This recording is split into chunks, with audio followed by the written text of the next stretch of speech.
അപ്പോൾ ഇത് നൈറ്റി തുണിയാണ് കേട്ടോ. ഈ നൈറ്റി തുണിയേ മിനിയാന്ന് തോന്നുന്നതാ. അപ്പോൾ അതൊരു പുതിയ ഡിസൈനാണ്. നിങ്ങൾ വന്ന് നോക്കിയിട്ടേ ഇത് പുതിയ ഡിസൈനാണോ പഴയ ഡിസൈനാണോ ഒന്ന് നോക്കുക. അപ്പോൾ പഴയ ഡിസൈനാണെങ്കിൽ എടുക്കാതെ വിടുക, പുതിയ ഡിസൈനാണെങ്കിൽ എടുക്കുക. അങ്ങനെ കുറേ ഉണ്ടാവും.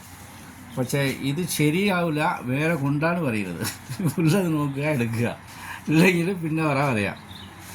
പക്ഷെ അത് ശരിയില്ല, അങ്ങനെയാണ്, ഞങ്ങൾ ഇങ്ങോട്ട് വരില്ല, ഇവിടെ പണിക്കാരില്ലാതെ ഞാൻ പെട്ട അവസ്ഥ എനിക്കറിയുള്ളൂ. അപ്പോൾ ഇങ്ങനെ പിണങ്ങിയാൽ എങ്ങനെയാണ്?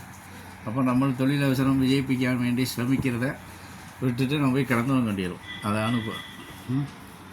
അപ്പോൾ അതുകൊണ്ട് നൈറ്റ് തുണി ഇല്ല, JSR നിർത്തി, പണിക്കാരെ ഒഴിവാക്കി, ഇങ്ങനെ പ്രചാരം ചെയ്യുന്നുണ്ട്. ദുർപ്രചാരണമാണ് ചെയ്യുന്നത്. അത് എന്തുകൊണ്ടാണ് എനിക്കറിയില്ല. ചെയ്യുന്നവർക്കാണ് ദോഷം, ചെയ്യുന്നവർക്ക് ദോഷം.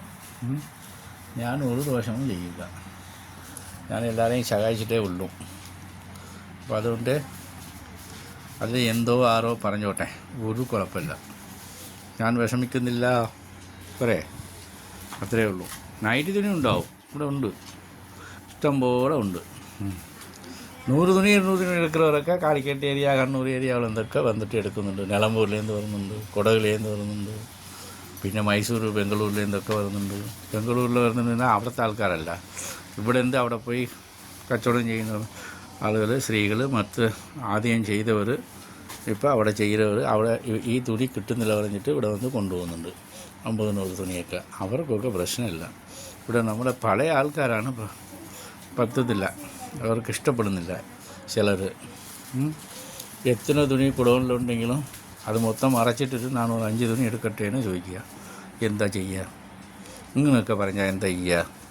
ആയിക്കോട്ടെ, നമുക്ക് നോക്കി എന്തെങ്കിലും വകുപ്പുണ്ടാക്കുക. പോരെ, ആയിക്കോട്ടെ. വരി, നോക്കുക, എടുക്കുക. വേണ്ടെങ്കിൽ എടുക്കേണ്ട വെച്ചിട്ട് പോകണം. അത്രയല്ലേ ഉള്ളൂ. നിങ്ങൾക്ക് മനസ്സിൽ തൃപ്തി ഉണ്ടെങ്കിലല്ലേ നോക്കിയിട്ട് ചെയ്യുക. അതിനനുസരിച്ച് ഞങ്ങൾ മാറ്റിക്കോളും. എന്ത് ചെയ്യണോ അതുപോലെ മാറ്റും. പോരെ.